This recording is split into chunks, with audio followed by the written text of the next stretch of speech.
जय हिंद। कुछ लोग ख्वाब देखते हैं ऑफिसर वाले, बट उनके मेहनत जो होते हैं ना वो चपरासी और कांस्टेबल से भी कम है। तब इस तरीके से मेहनत कर करके आप क्या ऑफिसर बन पाइएगा? क्या आपको ऐसा लगता है? अगर आपको लगता है तब आप सोच लीजिए, आप खुद भी विचार कर लीजिए कि कैसे बना जाता है ऑफिसर सो। तो चलिए देर नहीं करते हुए सेशन को स्टार्ट करते हैं। बाकी आप खुद समझदार हैं, ठीक है। चलिए हम आगे बढ़ते हैं। क्या बोला गया है? उपकरण जो वायु दाब मापने हेतु प्रयुक्त होता है। ये तो सिंपल सा क्वेश्चन है कि वायु दाब को मापने के लिए कौन सा हम किसका उपकरण का प्रयोग करते हैं, तो ये बैरोमीटर का हम उपयोग करते हैं। जब बैरोमीटर का यहाँ पे बात आ गया तो अब यहाँ से बैरोमीटर से हम कुछ बातें यहाँ पे डिस्कस कर लेते हैं। जब बैरोमीटर अचानक नीचे गिरने लगे, ठीक है, अचानक क्या हो जाए, नीचे गिरने लगे, तब किस चीज का वो संकेत देता है? तो संकेत वो देता है क्या? आंधी तूफान का, कि देखो भैया आंधी और तूफान आने वाला है। जब ये बैरोमीटर का पारा अचानक नीचे गिर जाए ना तो वो क्या आने वाला है? आंधी और तूफान आने वाला है भैया, एकदम साइड हो जाओ। अगर अगर धीरे धीरे नीचे गिरे, ठीक है, धीरे धीरे अगर नीचे गिरता है तब क्या होता है? तो समझिए कि वर्षा होने वाला है भैया, ठीक है। अगर धीरे धीरे ऊपर चढ़ता है, कहाँ पे? धीरे धीरे अगर ऊपर चढ़ रहा है तो समझिए कि क्या हो जाएगा? साफ मौसम होने वाला है, साफ मौसम होने वाला है।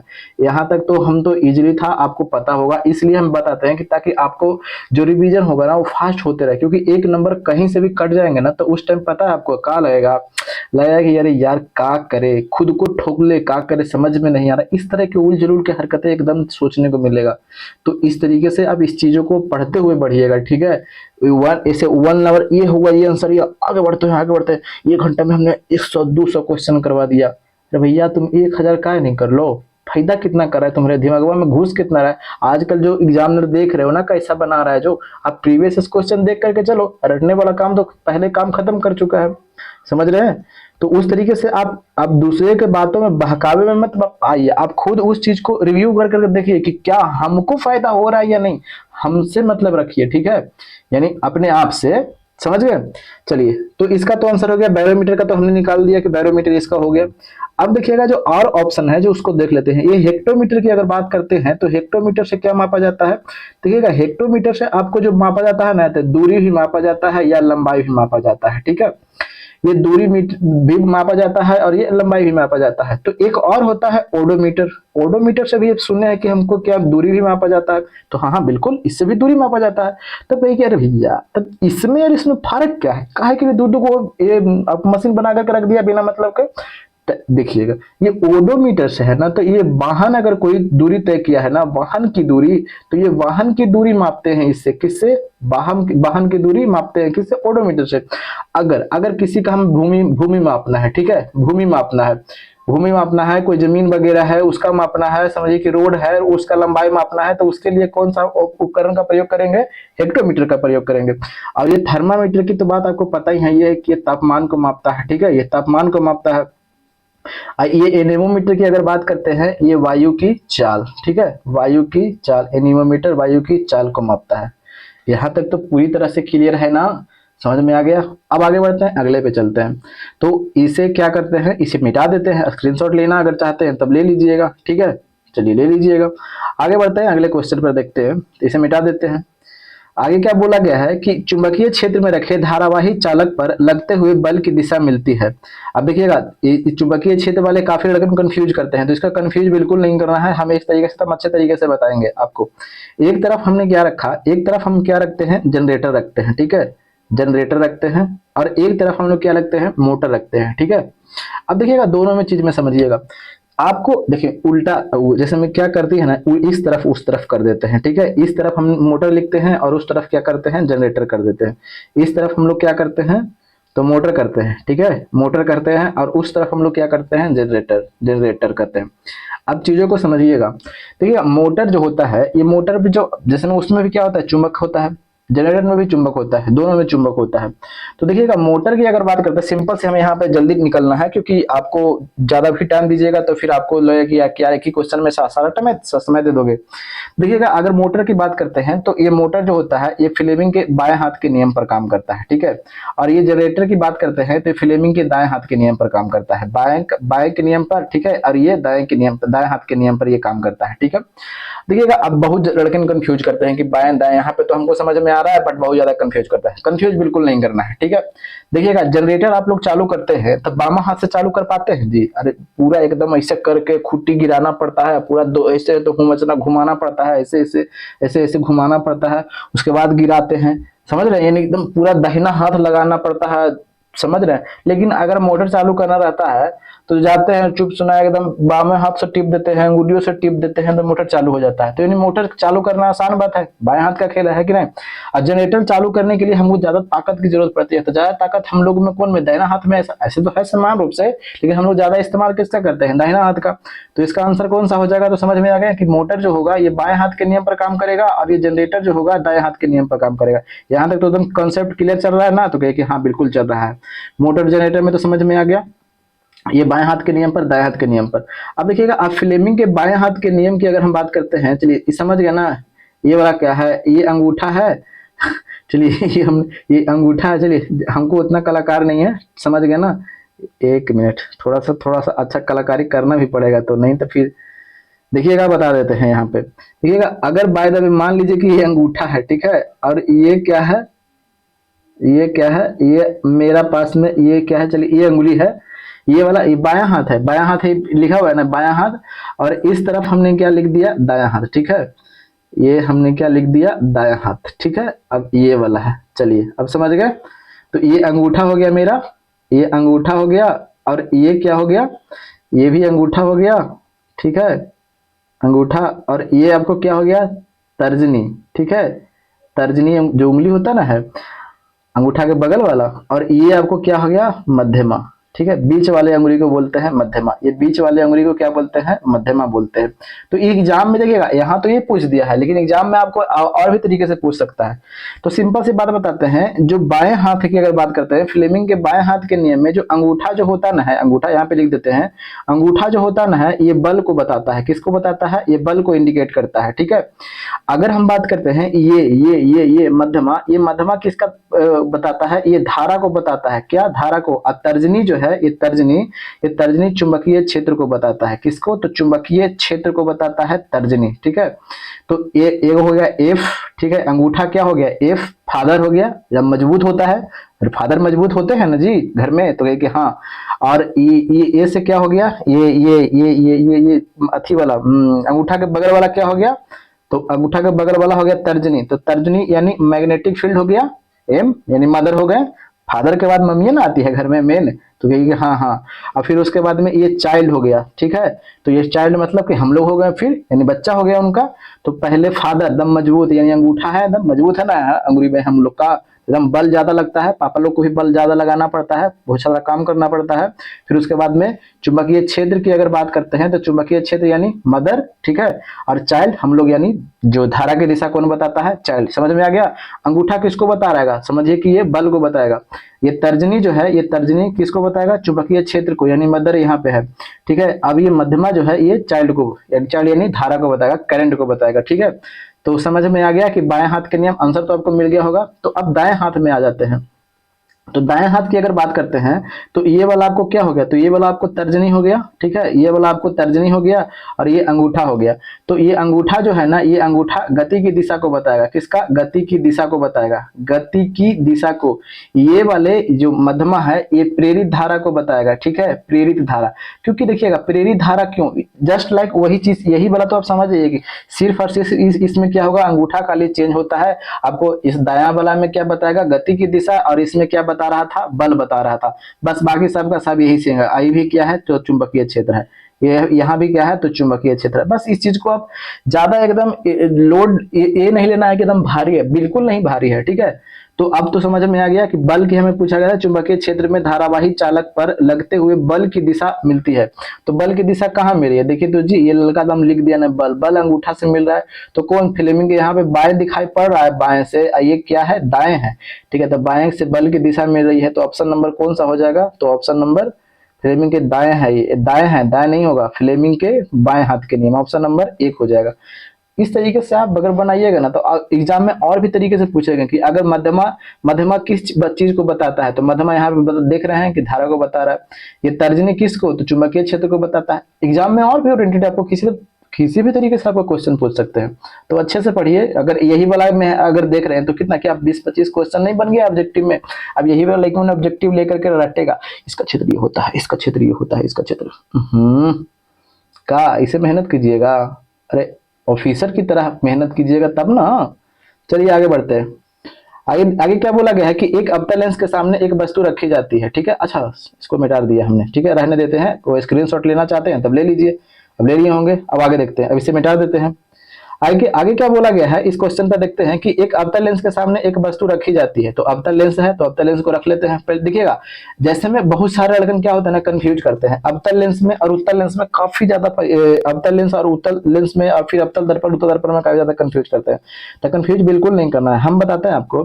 ये अवतल लेंस बोला ना, अवतल लेंस, तो सीधा इसको पलट दीजिए, ठीक है। अवतल लेंस में जब बोला तो इसको उत्तल दर्पण पर लेकर के चलिए। अवतल बोलेगा तो उत्तल, और उत्तल लेंस बोलेगा तो अवतल दर्पण पर, एकदम पलट देना है, उलट देना है। यहाँ अवतल बोला है तो यहाँ उत्तल लेंस पर आ जाइए, ठीक है। तो उत्तल लेंस पर आ जाते हैं। तो उत्तल लेंस हम लोग का कैसा होता है, सॉरी उत्तल दर्पण कैसा होता है, ऐसा होता है। लेंस बोलेगा, देखिएगा अवतल लेंस बोला है, किस में आ जाएंगे, उत्तल दर्पण में आ जाएंगे।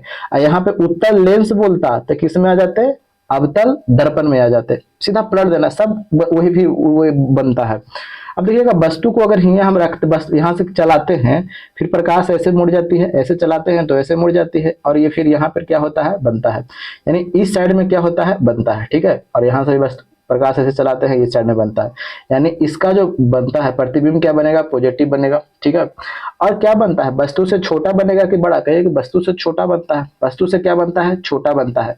तो छोटा बनता है, ये डॉट डॉट करके आ रहा है, डॉट डॉट करके आ रहा है, ठीक है।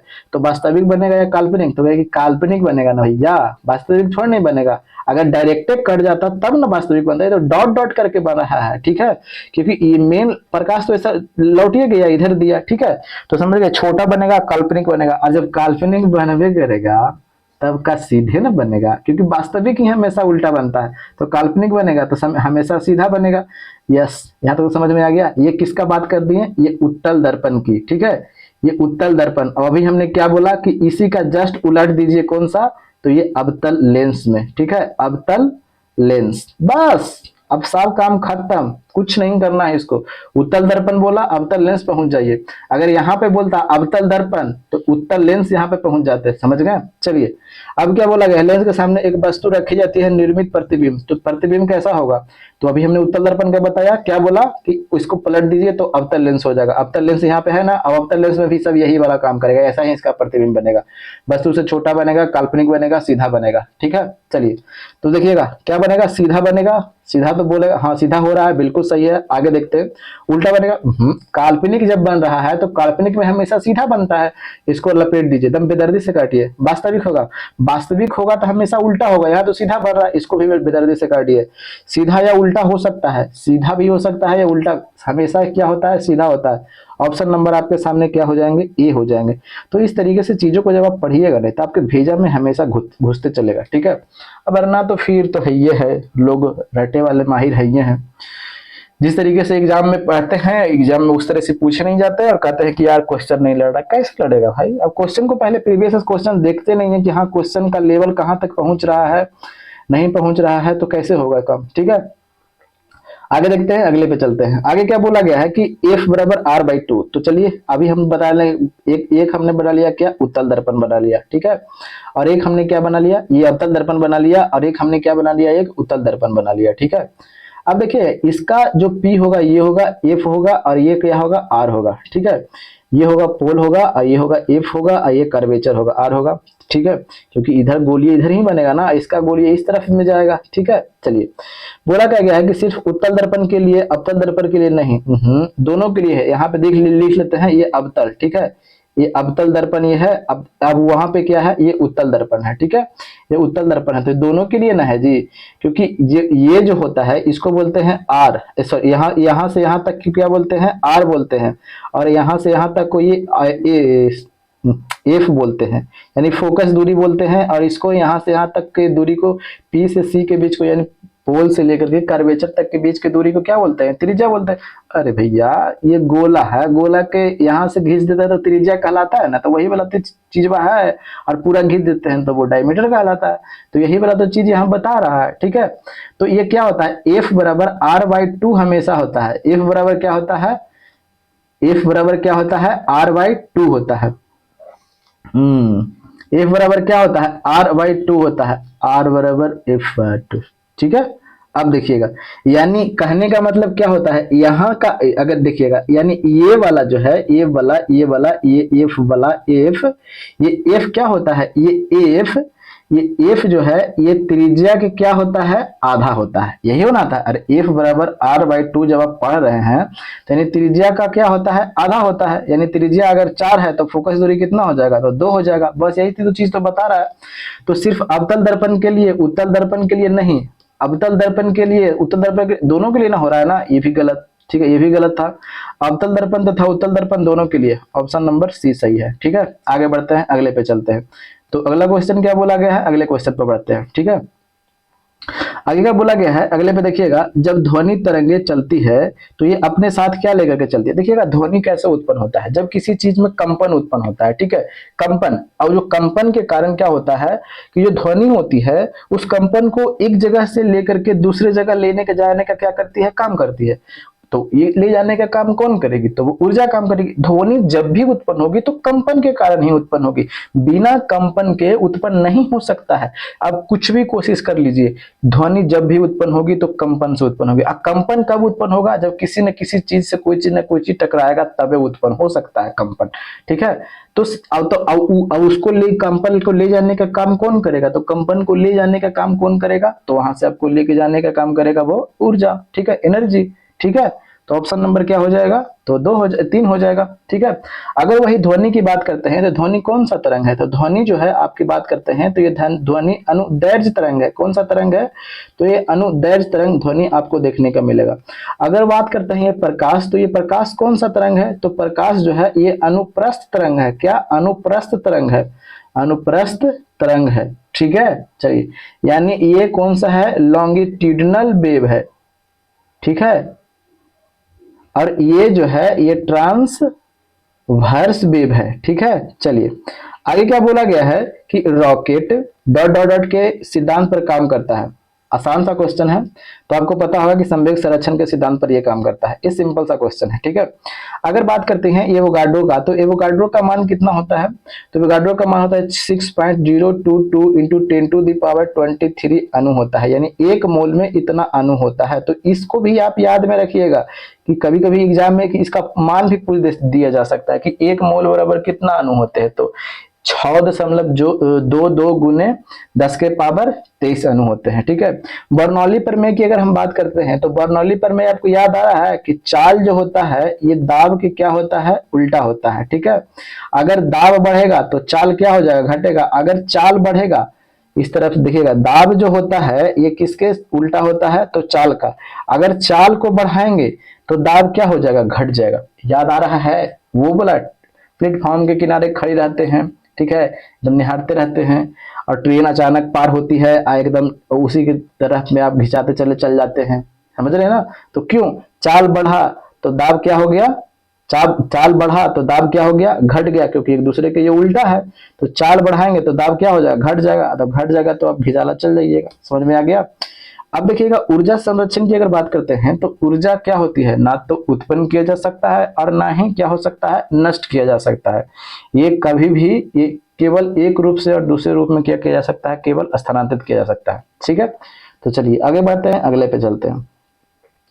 क्या बोला गया है कि एक किरण एक अवतल दर्पण पर आपतित होती है। चलिए एक किरण को पहले हम लेते हैं, ठीक है। एक किरण हम अपने पास में लेते हैं कि एक किरण है, ठीक है। किस पे बोला है, तो कहिए कि अवतल दर्पण पर क्या होती है, आपतित होती है। एक किरण अवतल दर्पण पर आपतित होती है अगर किरण मुख अक्ष के समानांतर आती है, यानी मुख अक्ष तो ये है, ठीक है। अब इसके समानांतर आती है, तो इसके समानांतर आती है तो हमेशा कहां से जाएगी, तो फोकस से होकर के जाएगी, ठीक है। तो हमेशा कहां से जाएगी, फोकस से होकर के जाएगी। अगर सेंटर ऑफ कर्वेचर से होकर के आएगी तो सेंटर ऑफ कर्वेचर से ही क्या हो जाएगी, लौट जाएगी। अगर इधर से आएगी तो इधर से ही क्या हो जाएगी, लौट जाएगी, ठीक है। ये भी होता है। तो हमें केवल ये पूछा है कि ये मुख फोकस से होकर के समानांतर क्या होती है, आ रही है, तो कहां से लौटेगी, तो फोकस से होकर के गुजर जाएगी। तो देखिएगा ऑप्शन में देखते हैं, तो प्रवर्तित कहां से हो जाएगी, तो फोकस से गुजरेगी। वक्ता केंद्र से गुजरेगी, वक्ता केंद्र से कहां से गुजरेगा, बिल्कुल नहीं।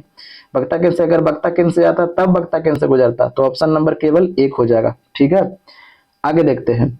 एक लंबी परिनालिका जिससे जिससे विद्युत धारा प्रवाहित हो रही है, जैसे में आपके पास में ये कोई नली है, ठीक है, अब इससे विद्युत धारा प्रवाहित हो रही है, ऐसे ऐसे चल रहा है, ठीक है, तो उत्पन्न विद्युतीय क्षेत्र, तो उत्पन्न विद्युतीय, इसमें कुछ ना कुछ तो विद्युतीय क्षेत्र उत्पन्न होगा ही, तो कहिए कि हाँ बिल्कुल होगा। तो उत्पन्न विद्युतीय क्षेत्र अगर विद्युत धारा दोगुना कर दिया जाए, तो इसको जो धारा था, अगर मान लिया कि 1 एम्पियर पहले बढ़ रहा था धारा, तो अब कितना कर दिया, 2 एम्पियर कर दिया धारा। ठीक है, तो चुंबकीय क्षेत्र यानी ये वाला चुंबकीय क्षेत्र क्या होगा, क्या ये इतना हो जाएगा या इतना हो जाएगा, क्या ये इतना हो जाएगा, क्या ये इतना हो जाएगा। ठीक है, तो आप जानते हैं कि B समानुपाती I, यानी B यहाँ पे क्या है, तो ये कहिएगा कि मैग्नेटिक फील्ड है। ये B क्या है, तो ये मैग्नेटिक फील्ड है। अब ये मैग्नेटिक फील्ड है और ये I क्या है, तो आपको करंट है। ठीक है, अब ये अगर जितना धारा हम बढ़ाएंगे उतना ही चुंबकीय क्षेत्र क्या हो जाएगा, बढ़ेगा।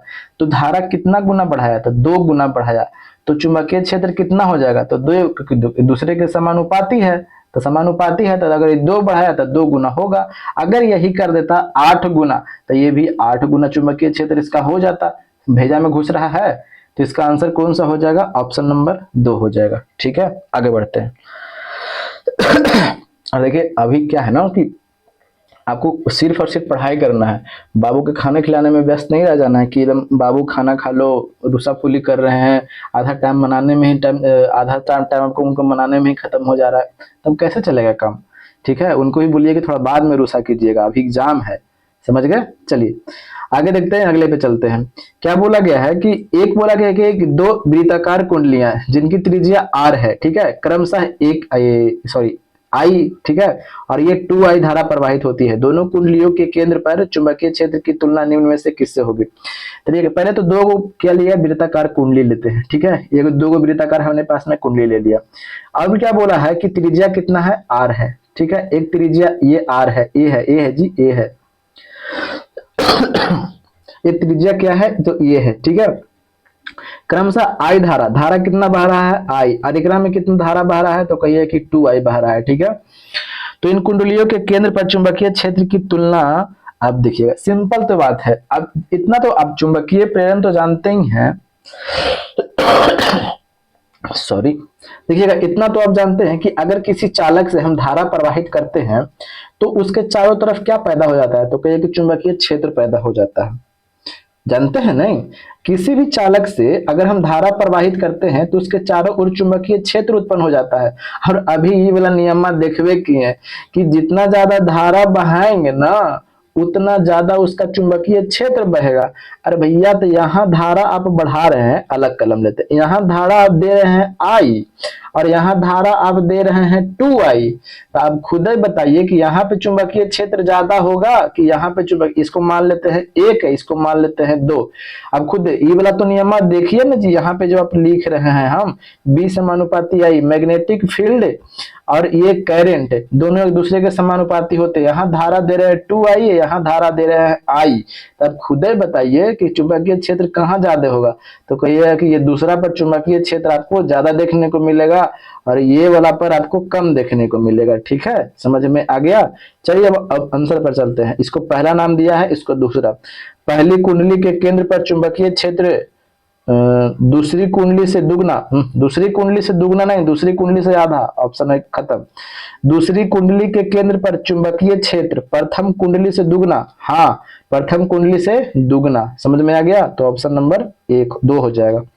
देखिएगा समझ में आ रहा है ना, तब आप वो थोड़ा सा बता सकते हैं कि हाँ समझ में हमें आ रहा है, समझ में नहीं आ रहा है, कहाँ पे दिक्कत हो रहा है बताइएगा, जो सुधार करना रहेगा हम तुरंत अगले वीडियो में कर लेंगे। ठीक है, अब ऐसा बिल्कुल नहीं समझिए कि चैनल छोटा है तब क्या बता रहा है, आप कंटेंट को मिला लीजिएगा। अगर कुछ कंटेंट कमी रहेगा कि हाँ कंटेंट नहीं दिया जा रहा है, तब आपको जो अच्छा लगेगा जो वो कीजिएगा। ठीक है, चलिए आगे क्या बोला गया है कि किस लेंस की क्षमता प्लस 0.5 डायोप्टर होती है। ठीक है, यानी क्षमता को किसमें मापते हैं, लेंस की क्षमता को किस में मापते हैं, तो भाई डायोप्टर में मापते हैं। यानी P बराबर हमको दिए हुए है 0.5 डायोप्टर। ठीक है, लेंस की क्षमता को डायोप्टर में मापते हैं ना, तो कहे कि हाँ हाँ बिल्कुल जानते हैं इतना। अब इतना जानते हैं तो आपको ये भी बता देते हैं कि देखिएगा ये वाला हमारा कौन सा है, अवतल दर्पण है, ठीक है। सॉरी, एक मिनट, अब यहाँ पे अवतल दर्पण का काम नहीं ना है, तो अब अवतल दर्पण का काम नहीं है तो हमको क्या करना है, हाँ ठीक है, वो लेंस का काम है ना। तो अब देखिएगा ये हमने, ये उत्तल लेंस हमने लिया और ये हमने क्या लिया, तो ये अवतल लेंस लिया, ठीक है। अब देखिएगा, अब देखिएगा, अब यहाँ जैसे में अब प्रकाश यहाँ से आती है, ये ऐसे यहाँ पे बनाती है, ठीक है। यहाँ से ये प्रकाश ऐसे आती है, ठीक है, ये प्रकाश ऐसे आती है और ये ऐसे यहाँ पे बनाती है, ये प्रकाश ऐसे आती है, ऐसे चली जाती है, यहाँ बनाती है। अब इतना तो जानते हैं ना कम से कम कि दाईं ओर जितना बनेगा प्रतिबिंब वो सब के सब किस में बनेगा, तो पॉजिटिव में बनेगा, और बाईं ओर जितना बनेगा सब के सब नेगेटिव में बनेगा। तो अवतल लेंस में आप देख रहे हैं कि क्या बन रहा है, तो अवतल लेंस में आपको पता होना चाहिए कि तो बाईं ओर बन रहा है, तो बाईं ओर बना है तो भैया नेगेटिव होगा, तो हमको तो ये पॉजिटिव दिया है, तो पहले अवतल लेंस वाला है जिसको उसको बेदर्दी से तो काटिए अवतल, ठीक है। आओ कहीं है अवतल, काट दिया, समझ में आ गया, अब तो समझ गए। अब ये पॉजिटिव है, समझ में आ गया, ये पॉजिटिव है, क्योंकि तो उत्तले दर्पण में ना आपको बनेगा पॉजिटिव प्रतिबिंब जी, और कहाँ बनेगा, कहीं समझ रहे ना, सॉरी उत्तल दर्पण बोल दिया, उत्तल लेंस, उत्तल लेंस में ना आपको बनेगा पॉजिटिव, ठीक है। अब चलिए, इतना तो फॉर्मूला आप जानते हैं नहीं, P बराबर क्या होता है, 1/F होता है नहीं, तो कि हाँ, अरे क्षमता यहाँ पे हमको कितना दिए हुए है, 5/10, यानी 0.5 को पॉइंट हटाइएगा तो क्या होगा, 5/10 यानी 1/F, ठीक है, 5 दूनी का 10, तो F बराबर कितना हो जाएगा 2, यानी फोकस दूरी कितना है 2, कहाँ पे आंसर है, ऑप्शन नंबर 3। बहुत भारी था, इस तरीके से क्वेश्चन पूछते हैं। और लड़कन के आजकल पढ़ रहे हैं फलना का अपवर्तनांक कितना होता है, इसका मीटर ये होता है, इसका वही में लगे हुए हैं, और समझ रहे हैं, तो समझ जाइए। आगे क्या बोला गया है कि आपतन कोण, देख रहे हैं अब क्वेश्चन कहाँ से पूछे जाते हैं, जो पहले समझ करके देखिएगा, हम ऐसा नहीं कर रहे हैं कि हम अपने से खुद से बता रहे हैं, आप खुद देखिए प्रीवियस क्वेश्चन है, ऐसा थोड़े नहीं है कि हम आपको ऐसा नॉर्मल क्वेश्चन बता रहे हैं। आपतन कोण, इनके बीच का कोण क्या हो, कोण का क्या होगा, देखिएगा आपतन कोण की अगर बात करते हैं तो ये प्रकाश है, ये ऐसे आती है प्रकाश की किरण, ठीक है, और ये ऐसे जाना चाहती थी, ये हमने मान लिया कि ये विरल है, ठीक है, और ये क्या होता है, ये सघन होता है, ठीक है, मान लीजिए कि सघन है, प्रकाश ऐसे जाना चाह रही थी, लेकिन सघन के कारण ये अभिलंब की ओर क्या हो गई, मुड़ गई है, ठीक है। तो अभिलंब की ओर मुड़ गई है, तो ये वाले जो होगा, ये वाला, इसको क्या बोलते हैं, तो ये हो गया अभिलंब, ठीक है, इसको क्या बोलेंगे, अभिलंब बोलेंगे, इसको क्या बोलेंगे, तो इसको बोलेंगे आपतित किरण, ठीक है, आपतित किरण, और इसको क्या बोलेंगे, तो इसको बोलेंगे परावर्तित किरण, ठीक है, परावर्तित किरण, ठीक है। चलिए, अब जब यहां तक सीखिए गए हैं, तो ये क्या होता है आपतन कोण, और ये क्या होता है, तो कहिए कि ये अपवर्तन कोण, ठीक है, और ये आपतन कोण, और ये क्या होता है, अपवर्तन कोण है, ठीक है। तो अब चलिए पूछा क्या है, आपतन कोण इनके बीच होता है, तो किनके बीच होता है, आपतित किरण तथा दर्पण सतह, आपतित किरण तो ये वाला है भैया, तो दर्पण का सतह तो ये वाला है, क्या इसके बीच में आपतन कोण ये होता है, आई यहाँ पे ना है जी, ये गलत कह रहा, पहला गलत, बेदर्दी से कर दीजिए उसको। परावर्तित किरण तथा दर्पण के सतह, परावर्तित किरण तो ये है भैया, और दर्पण की सतह ये है, यहाँ पे बन रहा है ना भैया, बेदर्दी से काट दीजिए। आगे क्या बोला गया है कि सतह पर अभिलंब तथा किरण, सतह पर अभिलंब, ठीक है, तथा कौन सा किरण, सतह पर अभिलंब तथा आपतित किरण, आपतित किरण एकदम बिल्कुल सही है। तो यही आंसर क्या हो जाएगा, देखिए सतह पर अभिलंब ये वाला है ना जी, विलंब हमने बोला है ना, ये क्या है विलंब, और ये आपतित किरण, यही तो है ना आपतन कोण, ऑप्शन नंबर 3, ठीक है। चलिए आगे बढ़ते हैं अगले पे। क्या बोला गया है कि प्रत्यावर्ती धारा, तो प्रत्यावर्ती धारा की अगर बात बताते हैं तो ये एसी करंट की बात बोला जा रहा है, यानी ऐसे ऐसे ऐसे ऐसे धारा क्या होती है, चलती है, इसको अल्टरनेटिंग करंट बोलते हैं, एसी बोलते हैं। जबकि बात करते हैं डीसी की, तो डीसी ऐसे चलती है, ठीक है, डीसी ऐसे चलती है। अगर डीसी किसी को मार दिया है ना, तो समझ जाइए कि उसको छूटना बचना बहुत मुश्किल है, लेकिन एसी जो है ना, कभी मारेगा कभी छोड़ेगा, कभी मारेगा कभी, एक बार मौका देता है बोले के कि बोल बोल बोल बोल बोल, हम तुमको मार रहे हैं, ठीक है, एसी में। लेकिन डीसी जब मारता है तो मौके नहीं देता है, ठीक है, डीसी जब मारेगा तो मौके नहीं देगा, एकदम सटैले रह जाता है, समझ में आ गया। लेकिन एसी जो है, एसी देख रहे हैं कभी एक बार हाई चल रहा है, एक बार लो चल रहा है, एक बार हाई एक बार लो, एक बार हाई एक बार लो, एक बार हाई एक बार लो चल रहा है।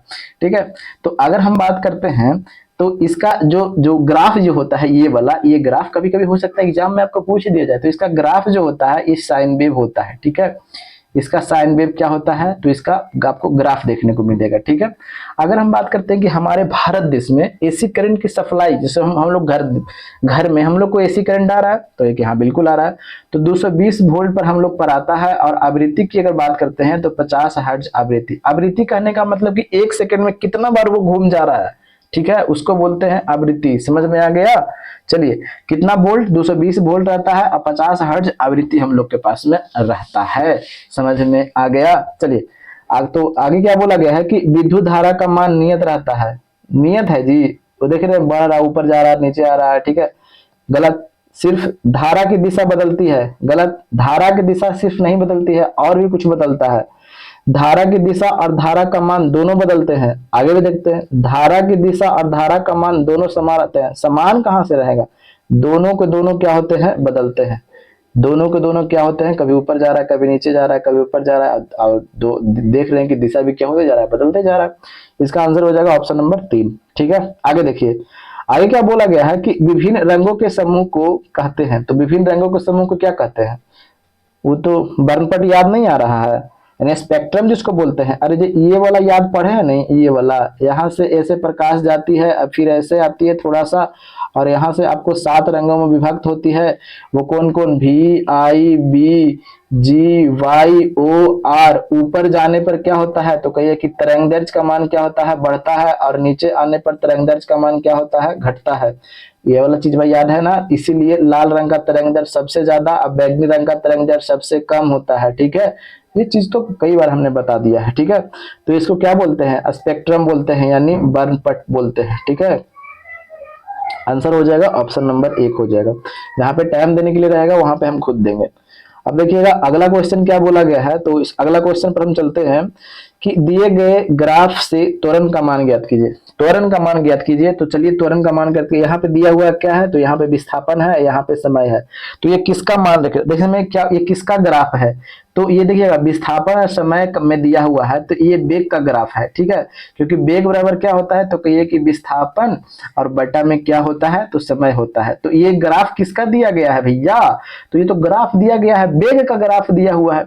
देखिएगा वेग का ग्राफ कैसे है, एक जैसे में क्या होता है, जैसे में हम देखिएगा, चलिए हम आपको एकदम अच्छा से बताते हैं। मान लीजिए कि यहाँ 5 सेकेंड, 10 सेकेंड, 15 सेकेंड और ये 20 सेकेंड। ठीक है, यहाँ हमने मान लिया कि 10 किलोमीटर, 20 किलोमीटर और ये 30 किलोमीटर, ये 40 किलोमीटर। ठीक है, चलिए देखते हैं, आपको एक क्वेश्चन पे थोड़ा सा हम टाइम देते हैं, अच्छे तरीके से समझाते हैं। देखिएगा अगर बात करते हैं तो वेग, हम ये वेग की बात बोला गया है। ठीक है, वेग का, क्योंकि वेग का ही निकल रहा है, तो वेग बराबर क्या होता है कि विस्थापन बटा समय। तो विस्थापन मतलब कितना, ये तो विस्थापन है ना, दूरी हमने माना है ना, तो कहे कि हाँ दूरी, और ये क्या है, तो कहे कि समय है। ठीक है, चलिए कलर चेंज कर लेते हैं। तो अब वेग बराबर क्या होता है, तो वेग बराबर क्या है कि विस्थापन बटा समय होता है। तो विस्थापन कितना, तो समय, देखिएगा शुरू में हम विस्थापन की अगर बात करते हैं तो विस्थापन कितना, तो देखिएगा विस्थापन कितना 10, समय कितना है, तो 5, तो 5 दूनी का 10, यानी वेग कितना है 2, यहाँ से यहाँ तक। चलिए ठीक है, चलिए वेग कितना आ गया, 2 आ गया। चलिए अगला बार देखते हैं, अगला बार में हमने कितना लिया, अगला बार में वेग बराबर क्या होगा, विस्थापन बटा समय। तो विस्थापन कितना 20, समय कितना 10, 10 दूनी का 20, फिर भी 2 आया, ये 2 आ रहा है। चलिए अभी भी वेग कितना है, 2 ही है। ठीक है, अगला बार में देखते हैं, विस्थापन बटा समय 30 लिया, विस्थापन 30 हो गया, और समय कितना, तो 15 हो गया, 15 दूनी के 30, अभी भी वेग कितना है, 2 है।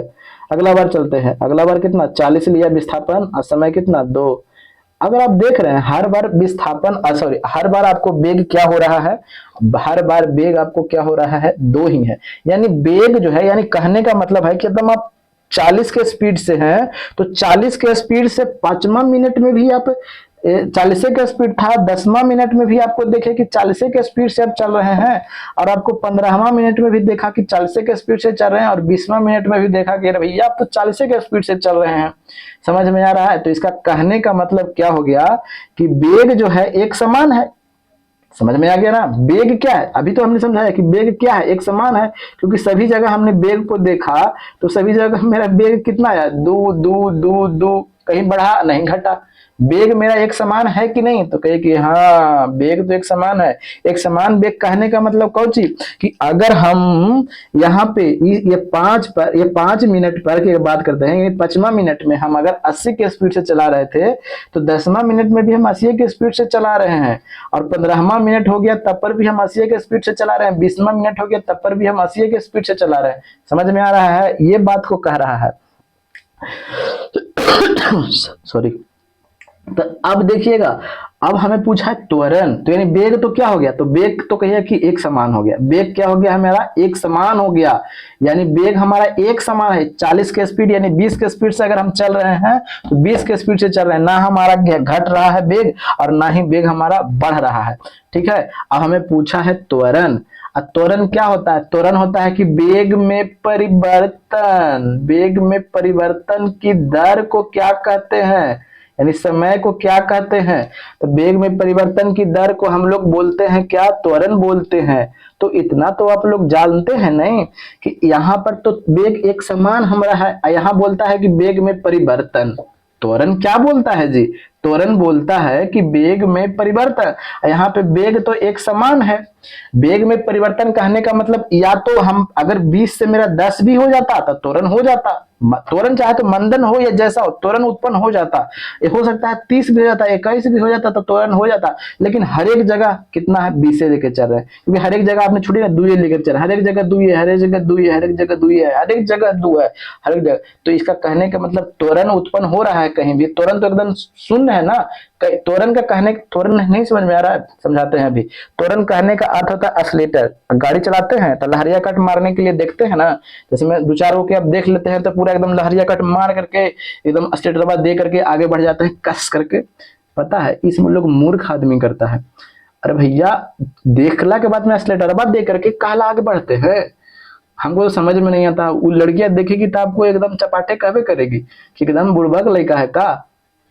तो इस तरीके से समझिएगा, तो जो एक्सीलेटर आप दे रहे हैं नहीं, वही वाला तो एक्सीलेटर है, वही त्वरण की तो बात कर रहे हैं। तो जैसे ही आप एक्सीलेटर देते हैं, उनका भैया एकदम हड़क सुना भाग जाते हैं। काहे भाग जाते हैं भैया, क्योंकि पहले आपके वेग में परिवर्तन हो गया। पहले आपका वेग मान लीजिए कि 40 पर था, और जैसे ही उनको आप देखे एकदम मन में छटपटाई लगा, एकदम एक्सीलेटर दिए कड़ाक सुना, आपका एकदम वेगवा 80 हो गया। ठीक है, आपका वेग कितना हो गया, 80 हो गया। तब वेग में परिवर्तन हो गया कि नहीं जी, वेग में परिवर्तन हो गया ना। यानी पहले V1 कितना था, पहले V1 कितना था, तो 40 था। जैसे ही देखें एकदम मनमा एकदम छटपटाया, एकदम का किया एक्सीलेटर चापे। अब एक्सीलेटर चापे यानी अपना वेग में क्या कर दिया, परिवर्तन कर दिया। पहले 40 था तो अब कर दिया 80, तो आपने वहां पे त्वरण उत्पन्न किया। तो अब समझ में आया, ठीक है। और जैसे ही फिर चल जाता है, दिखाई नहीं पड़ता है, दूरदम ओझल हो जाता है। वो ओझल जब हो जाते हैं तब अपना आप क्या करते हैं, एक्सीलेटर को कम कर लेते हैं, तब वेग का हो जाता है, कम होता है। यहाँ पे भी आपने क्या किया, तो यही चीज तो बता रहा है। लेकिन यहाँ पे हम क्या कर रहे हैं, यहाँ पे आपको दो दो दो सभी जगह दो दो ही है, सभी जगह दो दो ही है। यानी वेग एकदम जैसे मैं 40 के अगर से जा रहा था तो देख भी लिया तैयो 40 के, यानी देख भी लिया तैयो 40 के, देख भी लिया तैयो 40 के। अब समझ में आ गया इस क्वेश्चन को, यानी त्वरण क्या है, शून्य है, कुछ नहीं बदल रहा। इस चीज को देखिएगा, ये सब क्वेश्चन जो होते ना, बहुत अच्छे तरीके से आप जब तक आपको जानकारी है ना तब बनाइएगा, वरना गलत कर दीजिएगा। और बहुत लड़के 90% गलती करते हैं, ऐसा नहीं है, ठीक है। तो इस चीज को अगर समझ में नहीं होगा तो एक बार रिमाइंड कीजिएगा और पेशेंस हो करके देखिएगा, ठीक है।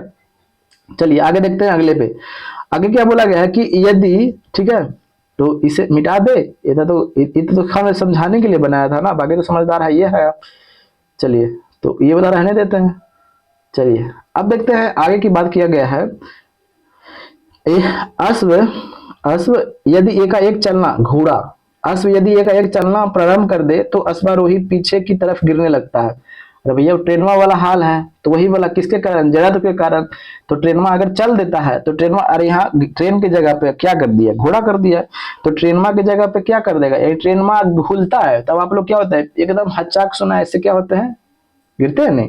तो वही वाला किसके कारण, तो विश्राम जड़त्व के कारण। जड़त्व विश्राम दिए हुआ क्योंकि रुका हुआ था, फिर उसके बाद चलने लगा, तो उसके बाद क्या होता है, वो पीछे क्यों गिर जाता है। तो सिंपल सा क्वेश्चन था। आगे देखते हैं आगे की बात क्या क्या बोला गया। ये सब आसान क्वेश्चन था, ये सब बना करके खुद को महारथी हासिल मत कीजिएगा कि हम तो इतना नंबर ला रहे हैं। ये सब क्वेश्चन से आपको सिलेक्शन होने वाला है, ठीक है। ये सब क्वेश्चन जो होगा ना आपको सिलेक्शन, ये सब क्वेश्चन सिलेक्शन नहीं दिलवाएंगे, कुछ हद तक ये भी ठीक ठाक क्वेश्चन है, ये सब क्वेश्चन ठीक ठाक है, ठीक है ना। तो इस तरीके से समझिए कि क्वेश्चन को कौन सा क्वेश्चन हमसे गलत हो रहा है, सही हो रहा है। चलिए आगे क्या बोला गया है कि किसी प्रतिरोध से प्रवाहित होने वाली विद्युत धारा के कारण उत्पन्न होती है। देखिएगा क्या बोला है, किसी प्रतिरोध से प्रवाहित होने वाली विद्युत धारा के कारण उत्पन्न होती है। अच्छा, प्रतिरोध से उत्पन्न होती है, क्या बोला गया, विद्युत धारा के वर्ग के समानुपाती।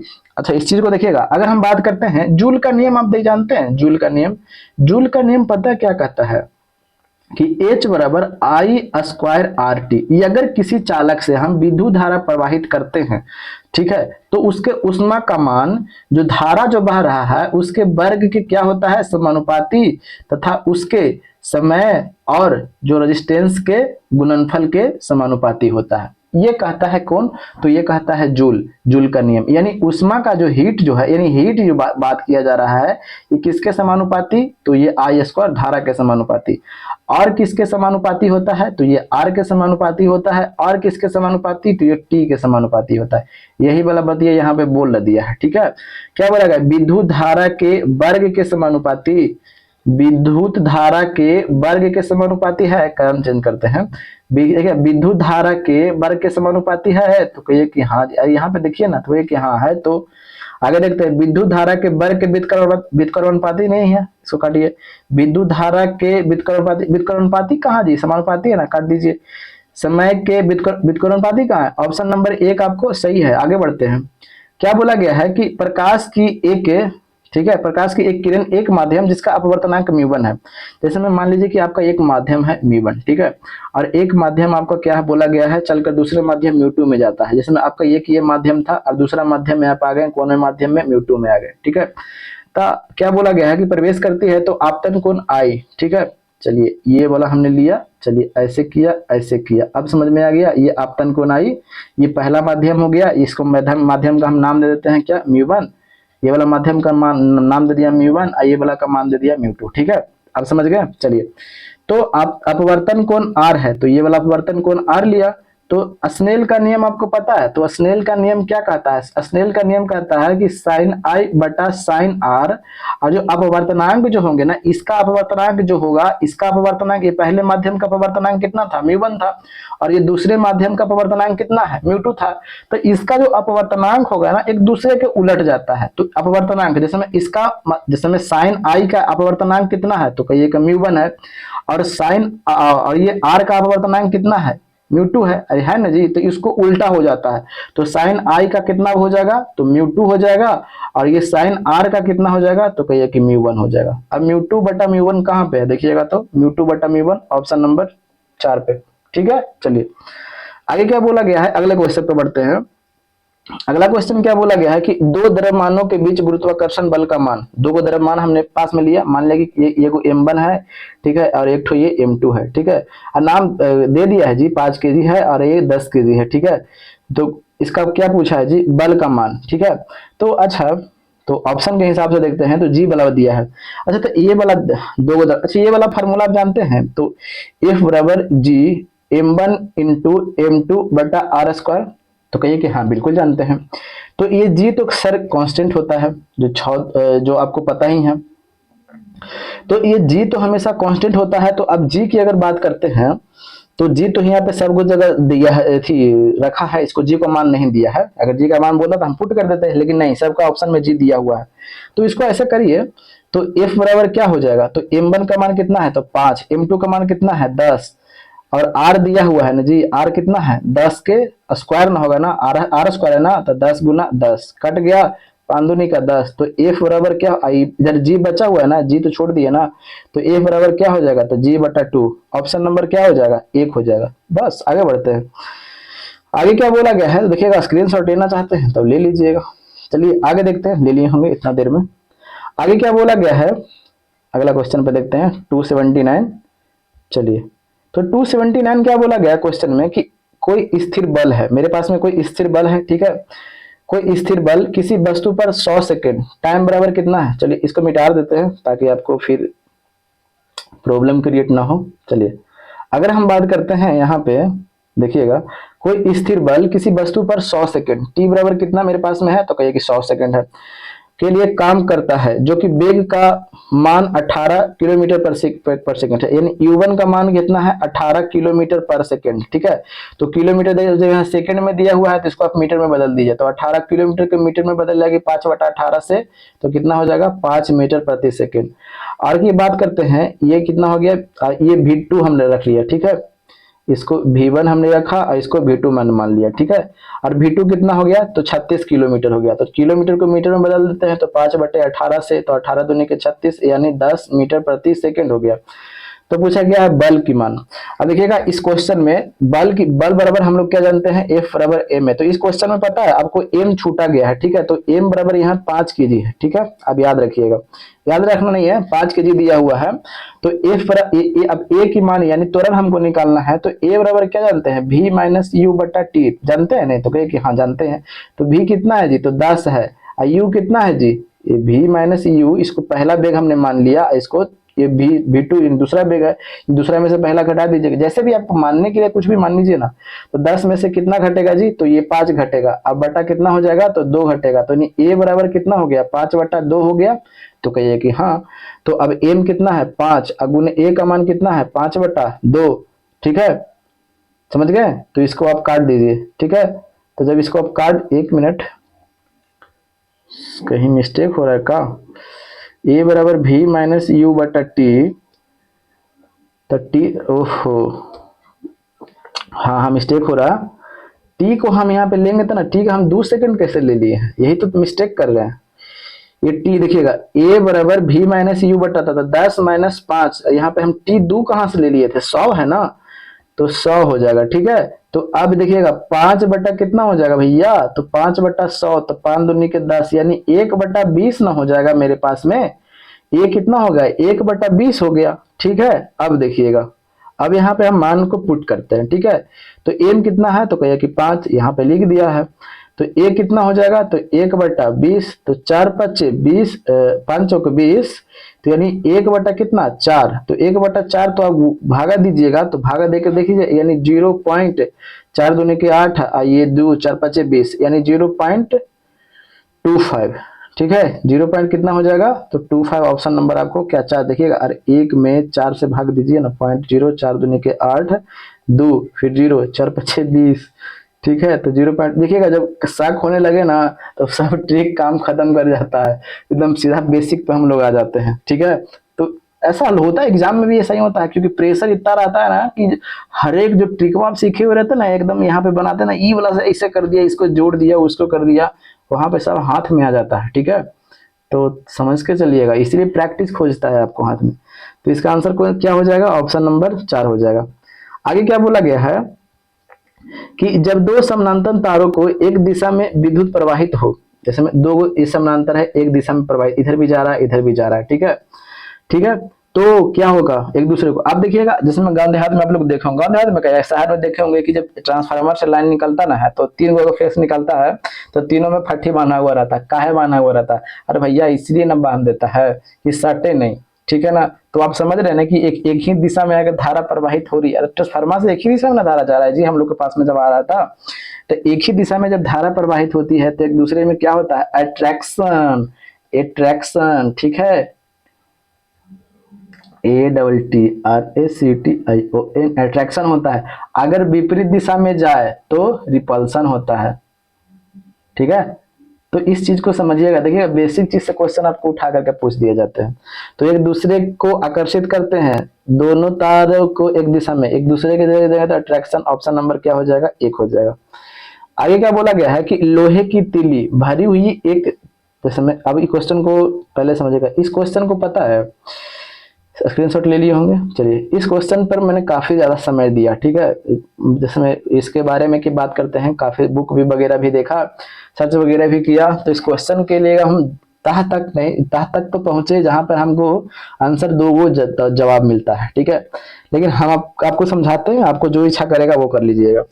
क्या बोला गया है कि जैसे मेरे पास में क्या था कि एक तालाब है। ठीक है, इस क्वेश्चन को समझिएगा, इस क्वेश्चन को, अब ये तालाब जो है ये यहाँ इतना पानी से लबालब भरा हुआ है। ठीक है, और इस तालाब में क्या है कि इस तालाब में आपको जो है क्या है, एक नाव चल रही है, ठीक है, इस नाव को हमने रखा, ये नाव क्या हो रही है, चल रही है, ठीक है, ये नाव है एकदम, और यहाँ पे आप एकदम ऐसे एकदम पालथी मार करके एकदम बैठे हुए हैं, ठीक है, एकदम खड़ी है, ठीक है, पालथी मार करके, ठीक है।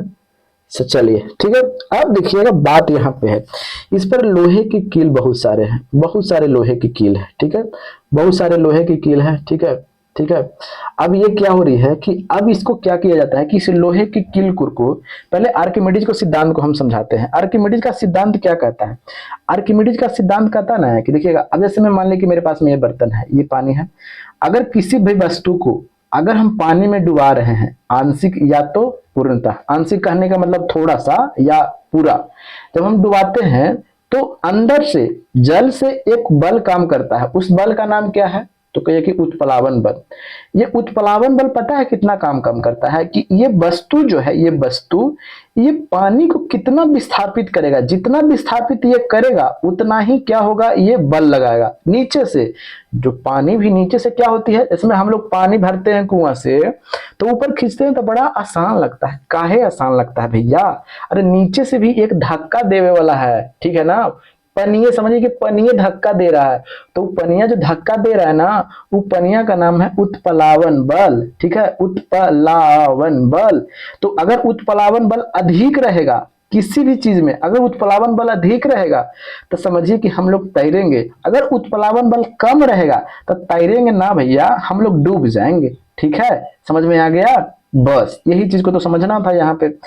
अब देखिएगा बोला क्या गया है कि अगर किसी भी, जिसमें कोई भी बर्तन को हम क्या करते हैं, कोई भी वस्तु को यानी हम क्या करें, द्रव में डुबाते हैं, आंशिक या पूर्णतः, तो उसको जो वो जो द्रव का जो भार होता है, ये उत्प्लावन बल जो लगा रहा है, तो ये वस्तु के भार द्वारा हटाए गए पानी के जो भार के क्या होता है, बराबर होता है, ठीक है, समझ गए। अब देखिएगा, यानी कहने का मतलब क्या हो गया कि ये वस्तु कितना भारी था, ठीक है ना, उतना ही के अनुसार से ये पानी को हटाएगा, और का ये कहने का मतलब है, ठीक है ना, जितना भारी रहेगा और जितना आयतन में है उतना ही पानी को वो हटाएगा, ऐसा नहीं है कि एकदम ज्यादा हटा देगा या कम हटाएगा, ठीक है ना। चलिए अब देखते हैं, अब हमको क्या बोला कि ये वाला को हटा करके ये इसको क्या कर दिया, यहाँ पे डाल दिया, जैसे मैं अभी, जैसे मैं आप खुद सोचिएगा कि जैसे मैं अभी इसमें भरा हुआ है, अभी इसमें क्या है, भरा हुआ है, तो पानी एकदम हिया तक लबालब है, ठीक है, अभी इसमें क्या हुआ है, एकदम भरा हुआ है, तो पानी यहाँ तक क्या है, एकदम लबालब है। अब पानी लबालब है, जैसे में अब ये लोहा इस पे है तो ये नाव भी भारी है, तो कहिए कि हाँ, तो यानी अब ये वाला तो हम याद आ रहा है ना कि जितना ये वाला बल लगाएगा, ये वाला जितना ज्यादा बल लगाएगा, ये वाला जितना ज्यादा, ये वाला याद आ रहा है ना उत्प्लावन बल, कि जितना ज्यादा ये रहेगा उतना ज्यादा क्या होगा, पानी को हटाएगा, अपने से दूर एकदम हटाएगा, एकदम दूर हटाएगा, कि हटो भैया हटो हटो, यानी जिसको जितना ज्यादा भारी रहेगा और आयतन भी ज्यादा है तो उस चीज को ज्यादा दूर तक हटाएगा, कि हटाओ भैया हटाओ हटाओ हटाओ हटाओ हटाओ हटाओ, तो इतना दूर तक ये हटा दिया, स्पेस घेर लिया, तो जो फिर पानी का स्तर क्या हो जाएगा, बढ़ा देगा ना, तो कहे कि हाँ बढ़ा देगा, ठीक है। अब देखिएगा, अब इसको हटा दिए, तो हटा दिए तो अब ये नाव का भार इस सब को हटा दिया, हटा करके यहाँ पे रख दिया, अब हटा दिए तो सबका भार पहले लोहा वाला जो था नाव पर लग रहा था, ठीक है, और नाव का आयतन काफी ज्यादा है, ठीक है, नाव का आयतन काफी ज्यादा है, जिसके चलते ये बहुत ज्यादा पानी को विस्थापित कर रहा है, यानी बहुत ज्यादा पानी को हटा रहा है, ठीक है ना, क्योंकि सब ये जो लोहा का जो भार है ये किस पर जा रहा है, तो पहले तो जा रहा है किस पर, नाव पर, और नाव का पूरा भार किस पर जा रहा है, पानी पर जा रहा है, तब पानी तो पूरा का पूरा वो सतह पानी वाला जो है वो पानी को क्या कर दे रहा है, हटा दे रहा है, यानी अब पूरा इतना वाला जो है इतना के तुलना में वो पानी को हटाएगा। अब इसको हटा देंगे ये वाला को, किसको, लोहा को, तो लोहा का आयतन कितना है जी, अब देखिएगा, जैसे पहले तो हटा दिए, तो पहले हटा देते हैं, तो अब हटा देते हैं, तो अब ये नाव जितना प्रेशर लगा रहा था क्या उतना प्रेशर अब लगाएगा, तो कहेगी ना भैया अब तो हल्का हो गया ना, तो अब हल्का हो गया तो अब प्रेशर तो कम लगाएगा, यानी ये वाला बतिया, ये वाला यहाँ पे याद आ रहा है कि अब तो हल्का हो गया, जितना ज्यादा प्रेशर लगाएगा उतना पानी को वो विस्थापित करेगा, जितना ज्यादा प्रेशर लगाएगा उतना ज्यादा को पानी को विस्थापित करेगा, यानी हटाएगा, और उधर आसपास के स्तर को क्या कर देगा, बढ़ेले रहेगा। अब क्या करेगा, अब जब ई वाला के निकाल के हल्का कर दिए हैं तो ये नौवा भी हल्का हो गया है, तो हल्का हो गया है तो क्या नीचे ज्यादा बल लगा पाएगा? तो कहिए कि ना भैया। ज्यादा बल नहीं लगा पाएगा तो क्या ज्यादा पानी को विस्थापित कर पाएगा? तो कहिए कि ना भैया, ना ना ना ना नहीं कर पाएगा। तो पहले जितना जो पानी था, पहले यहाँ तक पानी था, तो अब हटा देंगे, सबको हटा करके हटा करके हटा करके हटा करके नीचे कर दिए, ठीक है ना, तालाब में रख दिए। तब अब खुद बताइए कि ये जल स्तर अब तो नाव हल्का हो गया। अब जब नाव हल्का हो गया तब जल स्तर क्या हो जाएगा? तो जल स्तर तो कहिएगा ना कि अब नाव हल्का हो गया तो नौवा प्रेशर बा कम न लगाएगा पनिया में। तो कहिए कि हाँ, पनिया में तो कम लगाएगा। तो जल स्तर बा क्या हो जाएगा? कम लगाएगा तो पानिया को कम विस्थापित करेगा। अब जब कम विस्थापित करेगा तो समझिए कि जल स्तर बा क्या हो जाएगा? कम जाएगा ना जी पहले से। तो कहिए कि हाँ, ये कम जाएगा। ठीक है, तो ये आप देखिएगा, ये तो हो गया। ये तो हमने जब सर्च किया काफी ज्यादा इस पर हमने एक्सपेरिमेंट वगैरह किया, तब यहाँ तक आंसर तक पहुंचे। लेकिन बुक में पता है, बुक में देता है कि वही रहेगा। अब देखिएगा वही क्यों रहेगा, वो उसका भी हम रीजन बताते हैं।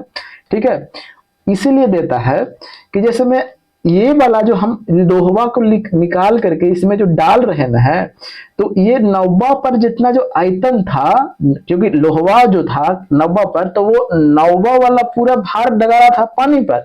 अब जब उठा करके यहाँ पे हम डाल दिए नीचे, तो लोहवा का आयतन इसके तुलना में बहुत कम है भैया। समझ में आया? एकदम नगण्य के बराबर है। यानी जितना ये भारी लोहवा है, क्या उतना पानी को विस्थापित कर पाएगा? तो कहिएगा कि ना, उतना पानी को कैसे विस्थापित कर पाएगा। यानी अपने यहाँ पे आयतन के अनुकूल, यानी लोहवा ये किसके आयतन के अनुकूल कर रहा था? ये नाव के आयतन के अनुकूल पानी को विस्थापित कर दे रहा था। अब इसको उठा करके अकेले लाके डाल रहे हैं, तो अपने तो बित्ती चके है, तो अपने आयतन के अपने वजन में तो खैर ज्यादा है, लेकिन आयतन के अनुकूल वो क्या है? कम है। तो क्या उतना पानी को विस्थापित कर पाएगा? तो कहिए कि ना भैया ना। समझ में आया? तो इसीलिए इसका क्या देता है कि वो वही रहेगा। लेकिन हमारे नजर से तो आंसर क्या होना चाहिए? घटना चाहिए। लेकिन आपको जो अच्छा लगे वो लगाइएगा, ठीक है। इसलिए हम ये वही छोड़ देते हैं, आप पे छोड़ देते हैं। समझ गए? हमने दोनों चीज को बता दिया, ठीक है। बुक में देता है कि वही रहेगा, लेकिन ऐसे सर्च वगैरह करते हैं तो कम देता है, ठीक है। तो बाकी आप पे डिपेंड करता है। तो समझ में आया होगा, मेरा मेहनत आपको लगा होगा कि हम मेहनत किया जा रहा है। तो थोड़ा वीडियो को शेयर वगैरह कीजिएगा, ठीक है। और उनको जिस तरह से ख्याल रखते हैं उस तरह से आप अपने पढ़ाई को भी ख्याल रखिए, ठीक है। क्योंकि उनको खिलाइएगा फिर क्या, उनको घुमाइएगा कहाँ पे? अगर वो बोलेंगे कुल्लू मनाली जाना है, तब कैसे लेकर के जाइएगा, ठीक है। वो कहावत बहुत दूर की बात है, वो सब फिल्मों में चलता है। नून रोटी खाएंगे और तुमको दिल में रहेंगे, इसमें काम खत्म, लात मार के भगा देगी भाई, ठीक है ना। दिल में रहेंगे, वो महल चाहिए, वो झोपड़ी वगैरह में नहीं रहने वाली है, बिल्कुल नहीं रहने वाली है। वो सब सिर्फ और सिर्फ फिल्मों में वो सब अच्छा लगता है, रियल लाइफ में वो सब बिल्कुल अच्छा नहीं लगता है, ठीक है। तो चलिए, अच्छा लगा होगा तो कुछ कमेंट में भी जरूर बताइएगा। तो सुधार करना होगा तब बताइएगा, जरूर करेंगे। तो जय हिंद, जय भारत, वंदे मातरम, इनकलाब जिंदाबाद। और अपना के साथ साथ में उनका भी ख्याल रखिए, ठीक है।